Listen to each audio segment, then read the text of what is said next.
Bismillahirrahmanirrahim. Firman Allah Subhanahu Wa Taala dalam surah Al-A'raf ayat 144 yang bermaksud, Wahai Musa, sesungguhnya aku memilih, yakni melebihkan kamu dari manusia yang lain, yakni di masamu, untuk membawa risalah-risalahku dan untuk berbicara langsung denganku. Sebab itu, berpegang teguhlah kepada yang memberikan kepadamu, dan hendaklah kamu termasuk orang-orang yang bersyukur. Ayat tersebut membuktikan bahawa Nabi Musa alaihissalam adalah di antara Nabi dan Rasul yang telah dilantik oleh Allah dan boleh berbicara dengan Allah Subhanahu Wa Taala tanpa melalui perantara. Oleh sebab itulah baginda diberi gelaran Kalamullah. Kawan-kawan, pada siri kali ini diceritakan sirah tentang Nabi Musa alaihissalam dan Nabi Harun alaihissalam bersama, kerana kedua-duanya telah diutuskan oleh Allah untuk berdakwah kepada Fir'aun serta pengikutnya pada satu masa yang sama. Kedua-duanya adalah dari kalangan kaum Bani Israel. Nabi Musa alaihissalam tinggal di Mesir. Pada ketika itu, Mesir diperintah oleh seorang raja yang berlaku zalim terhadap kaum Bani Israel. Raja yang dimaksudkan itu ialah Fir'aun. Bani Israel adalah golongan yang paling tersiksa dan sengsara. Bukan itu sahaja, malah dia juga membunuh anak lelaki yang baru lahir secara besar-besaran. Ini kerana Fir'aun pernah bermimpi. Di dalam mimpinya, dia ternampak seakan-akan api berjalan merayap dari arah Baitul Maqdis, kemudian membakar negara Mesir, termasuklah bangsa Kipti. Pada keesokan harinya, Fir'aun telah mengumpulkan semua ahli nujum dan ahli sihir kerajaan untuk mentafsirkan mimpinya.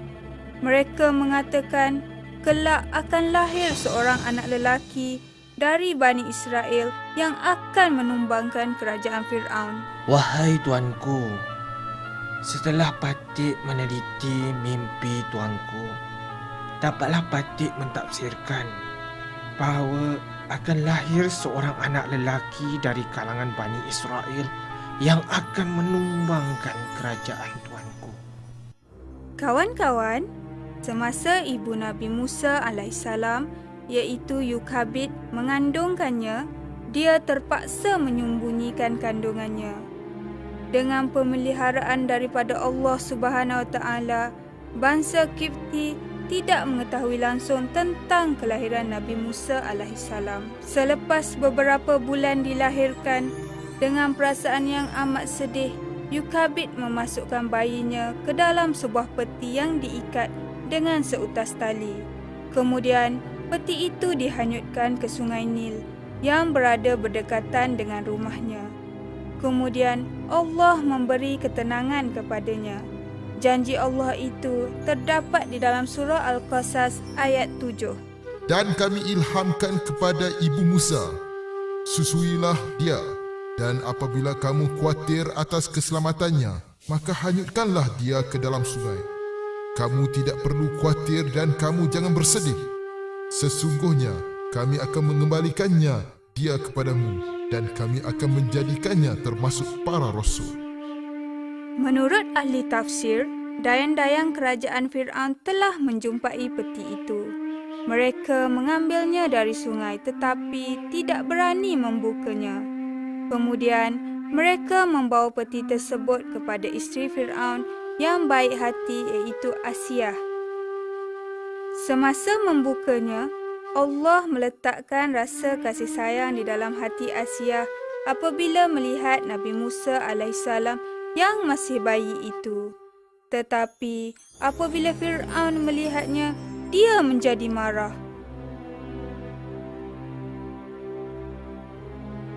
Allah Subhanahu Wa Taala telah melembutkan hati Fir'aun. Atas pujukan isterinya, Fir'aun tidak jadi membunuh Nabi Musa alaihissalam. Rujukan isterinya Asiah ada dalam surah Al-Qasas ayat 9, iaitu, ia adalah penyejuk mata hati bagiku dan bagimu. Janganlah kamu membunuhnya. Mudah-mudahan ia bermanfaat kepada kita atau kita ambil ia menjadi anak. Kawan-kawan, semasa Dayang mengambil peti itu, kakak Nabi Musa alaihissalam memerhatikannya dari jauh tanpa diketahui oleh mereka. Kemudian, dengan segera dia memberitahu kejadian itu kepada ibunya Yukabid. Atas kehendak Allah, Nabi Musa alaihissalam dibesarkan di istana Fir'aun sehingga menjadi orang yang kuat dan gagah.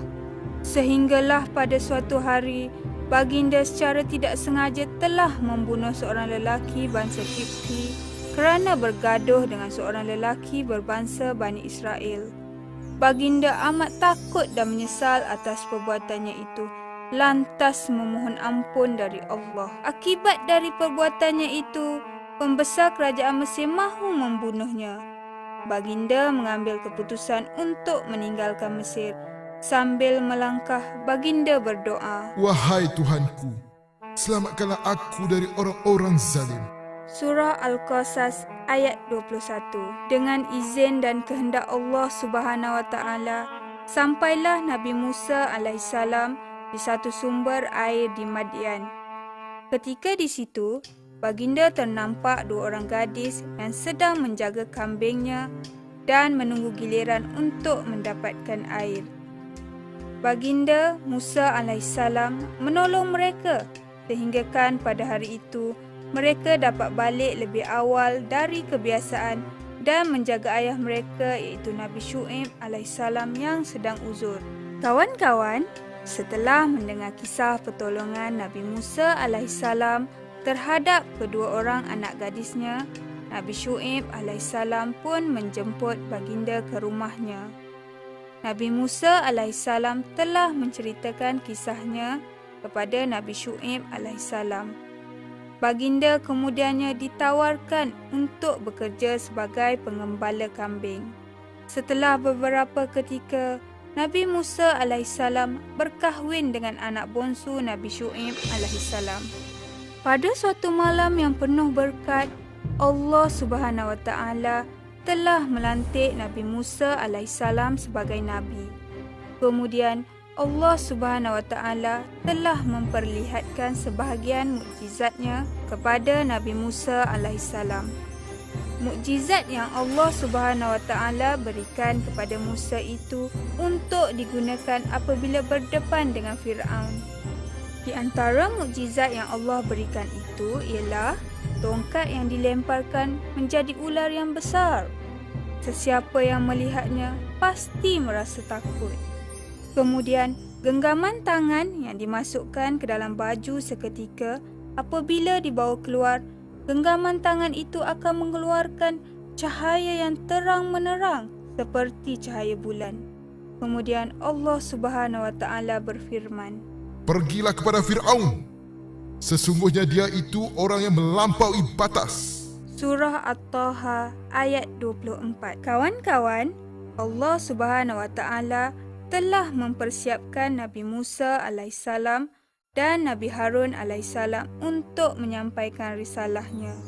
Allah memberi jaminan kepada mereka bahawa merekalah yang akan menang, sehinggakan tidak ada peluang bagi Fir'aun dan kaumnya untuk mengapa-apakan mereka. Pergilah Nabi Musa alaihissalam dan Nabi Harun alaihissalam menyampaikan risalah Allah Subhanahu Wa Taala kepada Fir'aun. Di dalam menyampaikan dakwah, Nabi Musa alaihissalam berkata, Sesungguhnya kami adalah Rasul Tuhan, penguasa alam. Bebaskanlah Bani Israel bersama kami. Surah Asy-Syu'ara ayat 16 hingga 17. Seruan Nabi Musa alaihissalam itu dijawab oleh Fir'aun dengan sikap sombong dan angkuh. Dia memandang Musa dengan penuh kehinaan. Fir'aun menjawab, Bukankah kami telah mengasuhmu di antara yakni keluarga kami? waktu kamu masih kanak-kanak dan kamu tinggal bersama kami beberapa tahun dari umurmu. Surah Asy-Syu'ara ayat 18. Kawan-kawan yang dirahmati oleh Allah sekalian, pertelagahan antara Fir'aun dan Nabi Musa alaihissalam bertambah berat. Fir'aun meminta Nabi Musa alaihissalam dan Nabi Harun alaihissalam membuktikan kebenaran kata-katanya. Jika benarlah engkau diutuskan oleh Tuhanmu sebagai Rasul di muka bumi ini, buktikanlah kekuasaan Tuhanmu. Maka Nabi Musa alaihissalam melepaskan tongkat yang ada di tangannya. Tiba-tiba, tongkat itu bertukar menjadi ular yang bergerak. Kemudian, Nabi Musa alaihissalam memasukkan genggaman tangannya ke dalam bajunya. Apabila dibawa, genggaman tangannya keluar semula, terdapat cahaya yang berkilau-kilauan sehingga menyilaukan pandangan mata sesiapa yang melihatnya. Melihat kejadian itu, Fir'aun masih lagi tidak beriman, malah menuduh Nabi Musa alaihissalam sebagai pembohong. Sesungguhnya engkau memang pembohong. Wahai Musa, beta tidak percaya tongkat itu boleh bertukar menjadi ular. Dan cahaya itu datang dari genggaman tanganmu. Lantas dia berpakat mengumpulkan semua ahli sihir untuk mengalahkan Nabi Musa alaihissalam pada hari dan tempat yang ditetapkan. Wahai ahli-ahli nujumku yang bijaksana, barang siapa yang berani melakukan seperti apa yang dilakukan oleh Musa, beta titahkan supaya kamu datang beramai-ramai untuk membuktikan kebijaksanaan kamu semua. Tibalah hari yang dijanjikan itu. Seluruh Mesir dihiasi dengan perhiasan bagaikan pesta. Mereka menamakan pada hari itu Pesta Sungai Nil. Setelah matahari naik, maka bermulalah pertandingan itu. Ahli sihir yang lain memulakan pertunjukan dengan melemparkan tongkat-tongkat dan tali-tali. Tiba-tiba, tongkat-tongkat dan tali-tali menjadi ular. Kemudian, ular-ular hasil daripada sihir mereka memenuhi tempat pertunjukan. Melihat kejadian itu, Fir'aun dan pengikutnya merasa sangat gembira kerana mereka yakin mereka akan menang. Adakah mereka akan menang, kawan-kawan? Allah telah mewahyukan kepada Nabi Musa alaihissalam agar melemparkan lebih besar berbanding ular-ular yang lain. Dengan pantasnya, ular-ular yang besar itu menelan ular-ular tersebut. Melihat peristiwa tersebut, Fir'aun dan pengikutnya terkejut. Ahli sihir dan orang ramai yang menyaksikannya merasa hairan dan kagum. Tahulah mereka, apa yang mereka lihat itu bukanlah sihir semata-mata, tetapi Allah yang Maha Berkuasa yang telah berkehendakkan sedemikian. Maka bersujudlah para ahli sihir itu kepada Allah Subhanahu Wa Taala sambil berkata, Kami beriman kepada Tuhan alam semesta, Tuhan Musa dan Harun. Surah At-Taha ayat 70. Namun, Fir'aun dan pengikutnya masih tidak mahu beriman kepada Allah. Malah, mereka semakin zalim terhadap kaum Bani Israel. Oleh kerana kekejaman Fir'aun dan pengikut-pengikutnya semakin menjadi-jadi, Allah telah menurunkan bukti-bukti kekuasaannya. Allah memberi ujian agar mereka sedar dan insaf dengan kesalahan yang mereka lakukan selama ini. Namun yang nyata, mereka masih tetap sombong dan kafir. Keangkuhan dan kesombongan mereka itu menolak keimanan dibalas dengan azab Allah. Fir'aun menganggap dirinya Tuhan. Perkara ini ada tercatat dalam surah An-Nazi ayat 24. Akulah Tuhan yang paling tinggi. Oleh kerana kesombongan dan kekejaman Fir'aun yang semakin sukar dibendung, Nabi Musa alaihissalam dan Nabi Harun alaihissalam tidak mampu lagi menghadapinya. Lantas Nabi Musa alaihissalam dan Nabi Harun alaihissalam berdoa kepada Allah. Wahai Tuhanku, Sesungguhnya engkau telah memberikan perhiasan dan harta kekayaan dalam kehidupan dunia kepada Fir'aun dan pembesar-pembesar kaumnya. Wahai Tuhanku, akibatnya mereka banyak membawa kesesatan daripada jalan-Mu. Wahai Tuhanku, hancurkanlah harta benda mereka. Kuncilah, yakni matikanlah hati mereka. Mereka tidak akan beriman hingga mereka melihat siksaan yang pedih. Kemudian Allah menjawab, Doa kamu, yakni berdua, telah diperkenankan. Kerana itu, tetaplah kamu pada jalan yang lurus. Kamu jangan sekali-kali mengikuti jalan orang-orang yang mengetahui. Surah Yunus ayat 89 hingga 90. Allah Subhanahu Wa Taala telah mewahyukan Nabi Musa alaihissalam bersama-sama dengan Nabi Harun alaihissalam membawa kaum Bani Israel keluar dari Mesir pada waktu malam secara sembunyi-sembunyi. Mereka telah memperdaya Fir'aun dengan mengatakan mereka ingin berehat keluar untuk meraihkan hari kebesaran mereka. Sedarlah Fir'aun, dia telah diperdayakan oleh kaum Bani Israel, lantas mengumpulkan semua bala tenteranya. Dengan jumlah yang begitu besar, mereka cuba menjejaki Nabi Musa alaihissalam, Nabi Harun alaihissalam dan kaum Bani Israel. Fir'aun dapat menjejaki Nabi Musa alaihissalam serta pengikutnya pada waktu matahari terbit. Pada masa itu, kaum Bani Israel juga dapat melihat Fir'aun dan bala tentera dari jauh. Mereka merasa amat takut kerana pastinya Fir'aun dan bala tenteranya akan membunuh mereka semua. Tambahan pula, di hadapan mereka adalah Laut Merah. Di kiri dan kanan mereka pula adalah Gunung Ganang. Mereka buntu, lantas mereka mengadu juga kepada Nabi Musa alaihissalam tentang kesulitan yang mereka hadapi. Nabi Musa alaihissalam cuba menyenangkan mereka.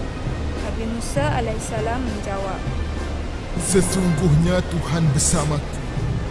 Dia pasti memberi petunjuk. Surah Asy-Syu'ara ayat 62. Serang! Serang! Serang! Bunuh mereka semua! Pada ketika itulah Allah Subhanahu Wa Taala menurunkan wahyu kepada Nabi Musa alaihissalam. Pukullah lautan itu dengan tongkatmu. Surah Asy-Syu'ara ayat 63. Maka terbelahlah lautan itu dengan tiap-tiap belahan adalah seperti gunung yang besar. Pada waktu yang sama, Allah Subhanahu Wa Taala perintahkan angin barat meniup lumpur hitam di laut sehingga menjadi kering supaya tidak melekat pada kaki. Masya Allah, setelah terbelahnya lautan, Allah Subhanahu Wa Taala telah perintahkan Nabi Musa alaihissalam, Nabi Harun alaihissalam dan pengikut mereka segera melaluinya.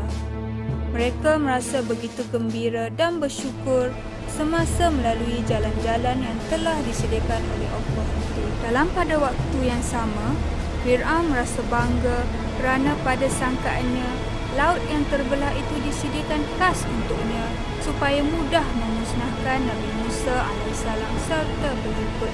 Kawan-kawan, adakah sangkaan Fir'aun itu benar? Tidak. Apabila Nabi Musa alaihissalam, Nabi Harun alaihissalam dan kaum Bani Israel yang lain telah sampai di daratan, Allah Subhanahu Wa Taala perintahkan Nabi Musa alaihissalam memukul tongkatnya ke laut. Dengan serta-merta, laut yang terbelah tadi menjadi seperti asal semula. Fir'aun dan bala tenteranya terkapai-kapai di tengah lautan. Ketika Fir'aun merasakan tanda-tanda kematiannya semakin dekat dengannya, kesedarannya mula timbul. Dia menyatakan bertaubat dan kembali kepada Allah. Tetapi malangnya, kesedarannya untuk bertaubat telah terlambat. Taubatnya tidak diterima oleh Allah Subhanahu Wa Taala dan dia tidak dapat diselamatkan. Akhirnya, mereka semua mati kelemasan.